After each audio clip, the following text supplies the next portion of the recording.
Hello, and welcome back to Cinematic Trash. Well, I did it.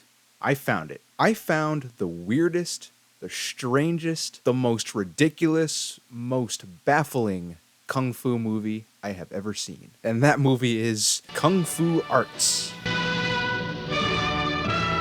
Yeah, I know. Kung Fu Arts is the most generic name in the history of generic names. Kung Fu Arts is a 1978 Taiwanese martial arts film set in medieval China. It was directed by not one, not two, but three directors. And I'm not even going to try pronouncing their names, so I won't butcher them. The fact that the film has three directors would probably explain why the film is so weird, having three different visions duking it out. The film does have a few alternate titles. One of them is Raging Tiger vs. Monkey King. Now that's more like it. There's another title simply called Kung Fu, Monkey, Horse, Tiger. And finally, we have the Cantonese title when the film was shown in Hong Kong, Monkey Love. Are you confused yet? Trust me, it gets weirder. The film is also in the public domain and can be found on the Milk Creek Martial Arts 50 movie pack, which is a set that I have right here.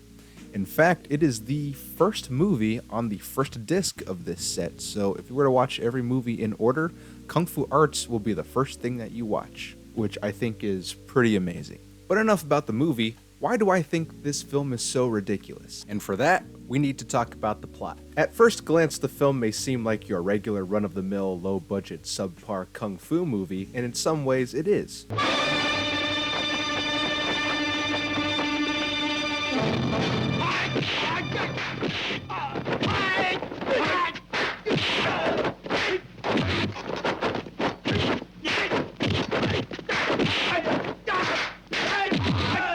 The film follows a warrior named King Chi, who is framed for the assassination of the King of China, and he goes on a decade-long journey to clear his name. I never guessed you were the assassin. King Chi is portrayed by Chinese character actor Carter Wong, who you all may know as the guy who was famously blown up in the film Big Trouble in Little China. I don't think he's gonna stop.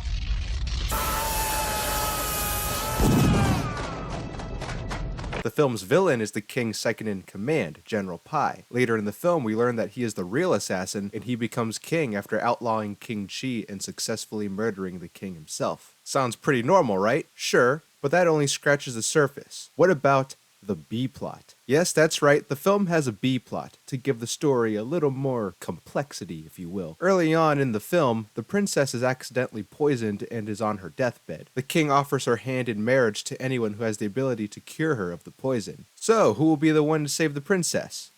Kong Kong. Excuse me, Lord. Someone has a cure. Oh, quickly bring them inside right away. Yes, sir. But, it's not a real doctor. It's Well, what is it? But, Your Majesty, he's only a monkey. Yes, Kong Kong the chimpanzee is the one who cures the princess. Why? Well, because the chimp is also a witch doctor. Yeah, Kong Kong cures the princess and peace is restored to the kingdom. Long live! Long live! Hey! But there is one glaring issue, and it finally dawns on the king. Minister, what am I going to do? Your Majesty, you are a king. You have to keep your promise. It is my family's fate. The princess must marry the monkey. What the fuck? This is why Kung Fu Arts is the weirdest kung fu movie I've ever seen. Because of this really elaborate wedding scene between the princess and the chimpanzee. I mean, what the fuck? Because of the fact the princess has to marry the chimp, apparently it brings shame to the kingdom, so the king sends the princess and the chimp adrift on a boat. A large chunk of the remainder of the film is spent with the princess and the chimp surviving alone, cast away on this deserted island. The princess seems to fall in love with the chimp for real, and then inexplicably becomes pregnant. Do you know if it's a boy or a girl? Ah, I understand. You think it's a boy, huh?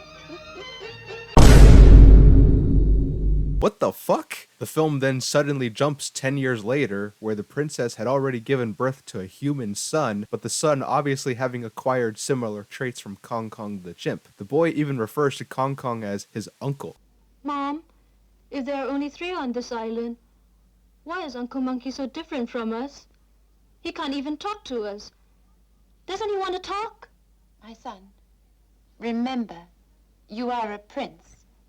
You know that. She won't even tell him that they're different because he's human and he's a chimp. Even though the stuff with the princess is supposed to be the B plot, it definitely takes up way more screen time because I even forgot that King Chi even existed as the movie progressed. What's King Chi been up to for 10 years? Well, training, I guess, for the inevitable showdown between him and General Pai. King Chi goes to the island where the princess is, and only now, 2/3 into the movie, do we learn that King Chi and the princess were romantically involved. Since fucking when? This is literally the first time they appear on camera together. Princess, am I the father of this boy, or is the monkey? What do you think? Huh?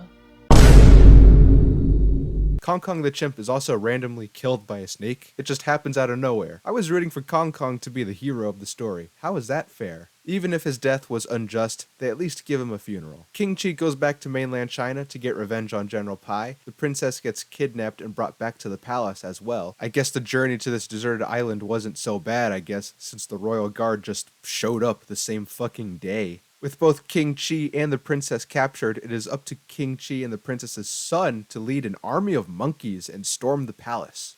Get ready to move out. One of the monkeys bites a guard in the ass. Help! I've been bitten! Oh, the pain, me arse! Oh, help me, somebody, help me! The boy helps his father in defeating General Pai, and King Chi's good name is cleared. King Chi becomes the king of China, and the princess becomes queen, and the boy becomes the prince. So how do you end an absurd movie such as this? Well, by having a royal ceremony and an entire army of monkeys getting drunk.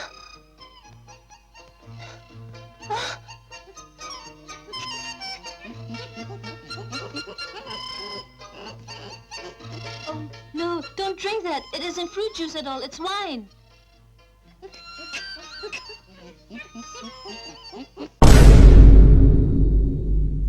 The end. What can I say about this film? What have I learned from this experience? When it came time to do research on the film Kung Fu Arts, there really wasn't much to find.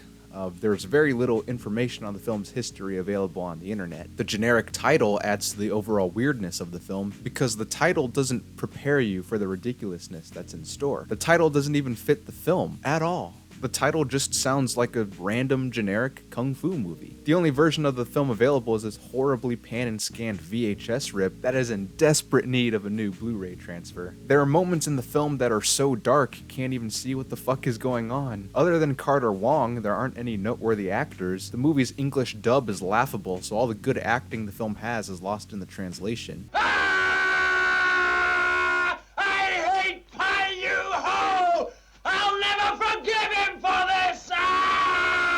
None of the characters are likable except for the princess and, well, Kong Kong the chimpanzee.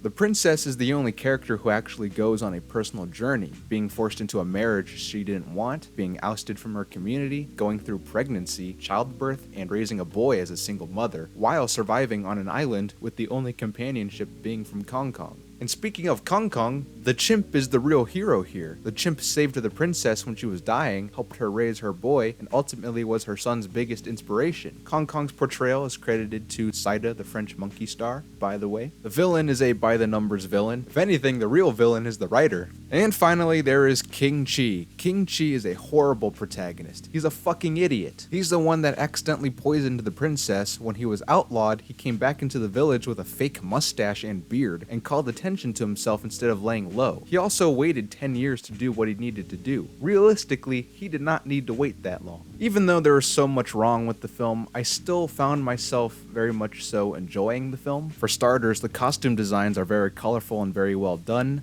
The sets look authentic, the fight scenes are entertaining. While the concept is ridiculous and the execution is done poorly, the absurdity alone was enough to keep me watching through the end. And the fact that the film was played completely straight and serious for most of the film just amplifies the film's absurdity. After all, absurdity is what this film really relies on. Other than maybe betrayal, I couldn't really find any themes that the film was trying to convey. I thought maybe the idea of a princess being married to a chimp was based on a Chinese legend or mythical tale to be used as a way to teach a lesson of some sort. Unfortunately, in trying to come up with any examples of that in my research, I've found literally nothing. So I've come to the conclusion that the writer was smoking a whole lot of opium while writing this movie, and now I'm on an FBI watch list. I could see myself putting this movie on with some friends so we all could have a good laugh. And really, that's all that really matters. With that being said, I'm certifying Kung Fu Arts as official cinematic trash.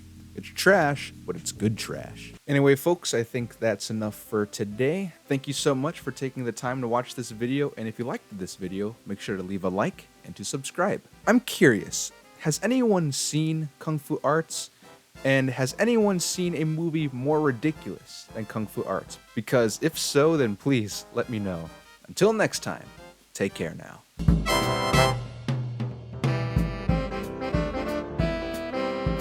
Princess, am I the father of this boy, or is the monkey? What do you think? Huh?